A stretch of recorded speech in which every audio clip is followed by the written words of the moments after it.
Hi, all. Welcome to Life Rhythms, Turo, Food, and Spirit.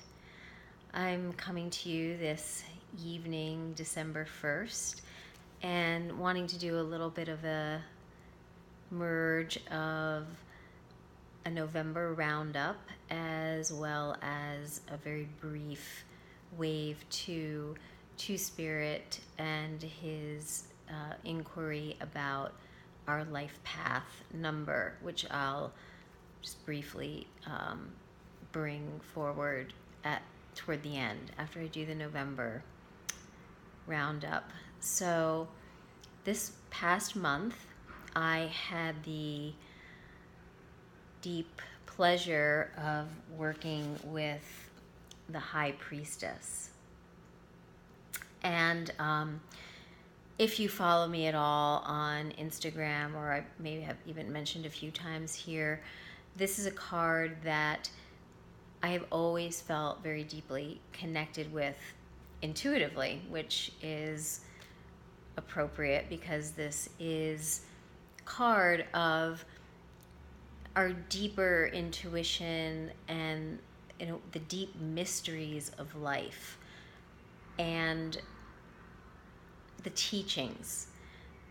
And in that way, I guess I'll skip a little ahead, it does relate to what my life path card is, which is the Hierophant, the teacher, the keeper of traditions, if you will. And with the High Priestess, she is really bringing forward the possibility of us creating that inner altar in ourselves. And I feel like that is what this card calls one to do when it comes forward. Where does your inner strength, your inner compass, what is feeding that and nurturing that on a personal level, but also in how you are connecting with the world about you, both seen and unseen. So it is quite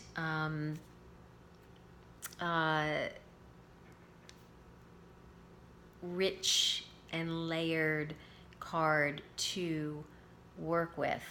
And I really, a month, a lifetime, you can work with all of the major arcana for time and time again. So I was really blessed to have her on the altar all month. And one thing that I decided to do in this journal, another thing that came forward with this month was like wanting a new journal system, because I love to handwrite. You're not going to be able to see much here. But I basically made a line for each day, and I didn't really decide to do this until around the 10th.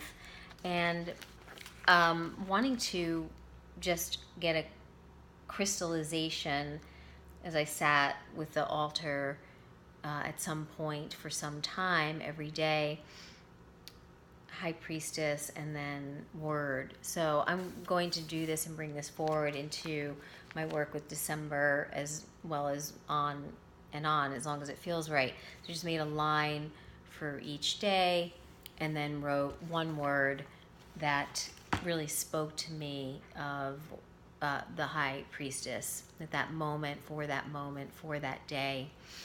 And I found that an enriching way to work with the card. And so my card for this month, I've already started up a new journal and have my lines all created, is art, as is known in the Thoth system. And this is the Ashara Tarot. And this is a deck that I'll be working with this month. It's a new deck to me. Art or Temperance, our 14th card, how we merge all the elements through us and transmute them and transform them and bring them into some state of balance or harmony within and without, how we relate to all of the elements. So I love that progression. I actually was thinking that the Empress is going to come up because she began to stalk me toward the end of the month, and I actually chose her, or she chose me, the Empress did, 3 times yesterday. And even this morning when I was working with the cards, I charged a couple of decks last night. Now when I clear my altar for the month or for the moons, I charge whatever decks I think I'm going to be working with. And I thought the Empress might come up. She did present herself a bit, but it turned out that Temperance is meant to be my card for December. So that is the altar I'm working on. So in November, back to November, I worked quite a bit with the Turo of the Crone, which was also a new deck to me. And I just took to this deck like a fish to water. I love everything about this deck. It's just its directness, and its mystery. But even in all of the cloaked figures, as I've said before, for me, I just feel what the card is needing to say, the message of the card, the meaning of the card comes forward quite directly. So I really enjoyed working with this deck. Turo of the Crone, Lorenzi Prince. So that was one of the major decks that I worked with, as well as my beautiful and always trusted friend, the Mother Piece Turo, which is my first deck ever.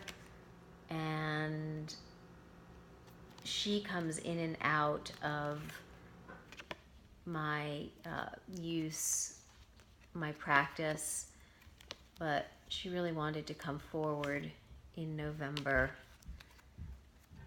And I believe I'll be working a bit with her this month as well. I'm finding that I'm wanting to have some more luminous energy around me, and although I think this is more of an earthy deck, it brings a little bit of lightness to things. And so for me, that may be something that it'll definitely be on deck, if you will, for this month. If not, it won't be a major deck, but it'll be around. But again, for November, I worked again quite a bit with Marielle, the Marielle Turo. And this is, again, a deck that will, the images and that was the High Priestess that I was showing, are, you could spend, look at this. I know Rose at Dance of the Soul really loves this image, Dance of the Soul Turo. And you could spend just a lifetime with these. And I found this a very enriching deck for November. November was a very challenging month, and unexpectedly so. I had really found some balance and harmony and stride for myself in October. And as November approached, I really had no reason to think that it would be anything other than hopefully an enriching and continuation of that, but it turned out to be quite different. And so it's been so vital for me to be anchored in these practices. And another deck that I worked with more on a weekly basis, because there's so much vitalism and energy in the messages of these cards, are the Weaver's Oracle, Carolyn Hillier. So I choose one weaver a week, it chooses me, and I meditate with it. Where is this going? And it has been very interesting that I really do choose a lot of the west and north weavers. So interesting because it's the time of year, and this was one that I worked with one week. I loved it. It was actually the week that I held my last moon circle, in the November moon circle, and I was playing my drums quite a bit last month. And looking forward to settling into that again this month. As some of you may know, if you watch it all, I go back and forth between my home here in Brooklyn and my mother's home in New Jersey, where I have ongoing treatment for what I'm working with and with the cancer that I'm living with. And so I don't carry my drums back and forth. They live here. So whenever I leave for that week, it's like, I can't wait to get back to rattle my drums, rattle my rattles and bang on my drums. That sounds so harsh, bang on my drums. So those were some of the main decks that I worked with. And then I'm coming to a close with a yearly tradition for, I don't know, probably 10 years, with the Wee Moon calendar. And I'm sure many of you know it. I do have the 2018 calendar all ready to be explored. Although I will say, this is the 2017. The 2018, I am slightly disappointed with. I don't know why they made the choice. I didn't read into it. This is 2017. It's actually this moon, the December new moon coming up. They changed the paper. It doesn't feel so good. So that has been a little bit of a disappointment. I did also go ahead and order a moon calendar, and I am really apologizing. I am not remembering exactly. I think probably many of you use this calendar, but the woman who's created it, it's for every moon. I think it's for each moon cycle, and then you track how you are feeling, what might be going on, and there's symbols that you put in yourself. So you're really working directly with the different phases of the moon and seeing. So I'll bring that forward probably in my December roundup, because it should arrive sometime this month. I believe it's meant to begin with the winter solstice. So my Wee Moon calendar, and then some of the books that I've been working with, as I brought out again my esoteric anatomy book, which is a book on anatomy, craniosacral practice, polarity therapy, and by Bruce Berger. And this is a wonderful book that I'm working with as I begin to work with a couple of coaching clients again, which I will say that if you go on my website, bonerootherb.com, it talks about my coaching program, Descent to the Goddess. And all of my work now I offer on a donation basis. So even including my readings. So, if you can afford, if you're in a position to donate the suggested value, that's fantastic. And then you also then allow for others who might not have the means but are in need of support or reading to avail themselves of work with me, because I won't turn anyone away. So that's been something very important that I've been wanting for quite a long time to put forward in some way or other. But this is the way that makes the most sense for me in my life right now. So I'll just say that. And then the book that really moved me this month, I read a lot of poetry, and is The Sun and Her Flowers by Rupi Kaur. And I it's a very moving and simple, direct, bare, naked book. And I simply open it every day and read a couple of things that she shares about her life of living in learning through love. And I'll just read this on the back, one of the poems. "This is the recipe of life," said my mother, as she held me in her arms and as I wept. "Think of those flowers you plant in the garden each year.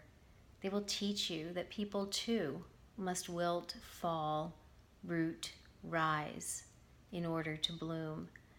And I didn't read that very well, but it's really beautiful.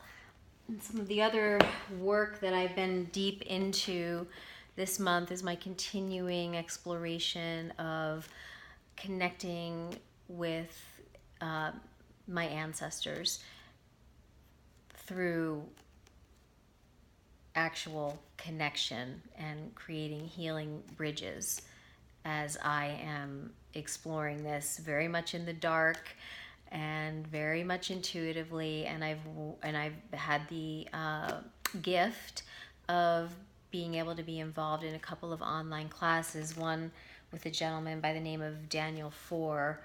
And I will be outright and say that I've heard that he's got some controversy around him. He's a white male. He's worked quite a lot with Nigerian Orisha healing practices and ancestral connection practices. And I know in these times that it is a bit controversial, perhaps for a white male or a white person of any sort, to be claiming connection or understanding of these indigenous practices. But he brings this forward, I think, in a very authentic and wanting to help people connect kind of way. So I take it for what it is, and he's been very kind with me on my journey. So I do actually, if you have any interest in that, recommend looking him up in his course. Although I think that the first course is now officially closed. You probably have to wait for the next level 1 or session 1 to reopen to become involved with that. And then I don't have a ton of tarot books, but I was inspired to pick up this behemoth. I didn't pick it up. Amazon brought it to me. The Holistic Tarot, Benabel Wen. And it's come across my desk a few times as an option to purchase, but I wasn't so into it. I am really glad that I went for it, and an encyclopedia really, and I'm enjoying it for what it offers and how she lays it out. So those are some of the books I'm working with. And then some of the crystals that I worked with this month. Labradorite really called to me very strongly, and this piece in particular is really beautiful, like a palm stone, really a stone of seeing beyond what we think we're seeing or what we think we know. So really goes along with my ancestral connection work. And then Kyanite was also very present for me, stone of communication. And I know I say this every time, and you guys are gonna be like, get your shit together, girl, because I'm always doing this in this terrible light. I don't know, I'm just so relaxed by the end of the day, and this is when I've had some time to myself. And we live in a beautiful apartment, but it is only 2 rooms. So anyway, this is just, I'll figure it out at some point. And then my Smoky Quartz, I call this my little fatty. Really earthing, a really earthing quality to Smoky Quartz. So I use this one and this wand quite a bit. Although I'm being called this month, December, to work with more fluorite. So as I'm setting up my December altar, I have a lot of fluorite going on. So the energy is getting mixed up a little bit for me, or in a good way, churned up a little bit differently for me. And then these amazing apophyllite skull by Ivo Manas, whom I came in connection with Ayakasha over at Tarot Map. And this is like a skull for a dreamer. And so this is, he's been with me just a few weeks now. And so that's a lot of what I've been working with in November. And since it was such a charged month, I was in such almost panting anticipation of putting all of that stuff away. I love all of you, but I'm very embracing of December, even though we're going right into Mercury retrograde tomorrow.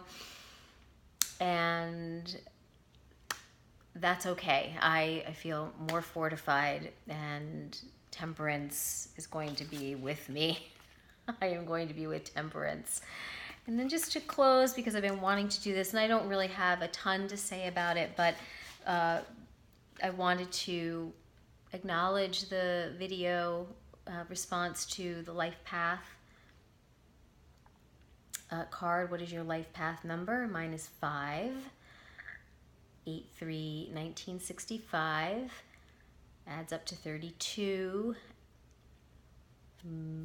Adds up to 5. Hierophant. And when I learned this many years ago, I was like, ah! He's so harsh. He's so... Ah! This teacher, this pope, this mean guy who's like keeping you in the enclave of the church and religion, and I had all these responses to it.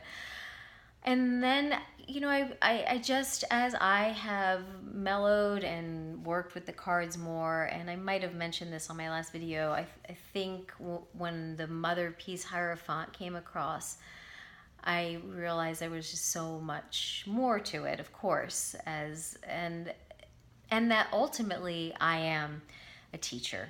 So to be very simplistic about it, that is where I'll leave it.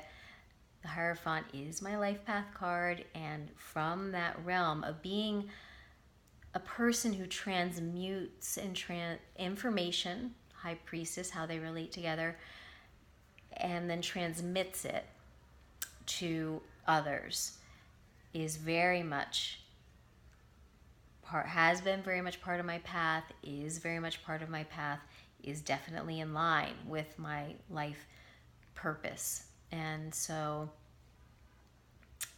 there we have it.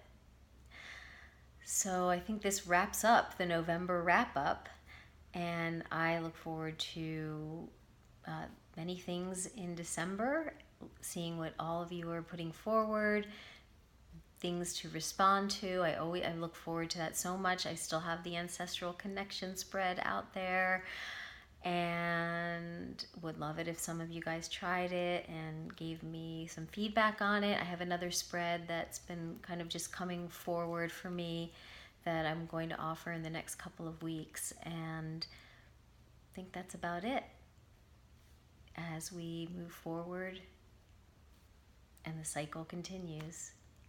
Until we meet again, be well,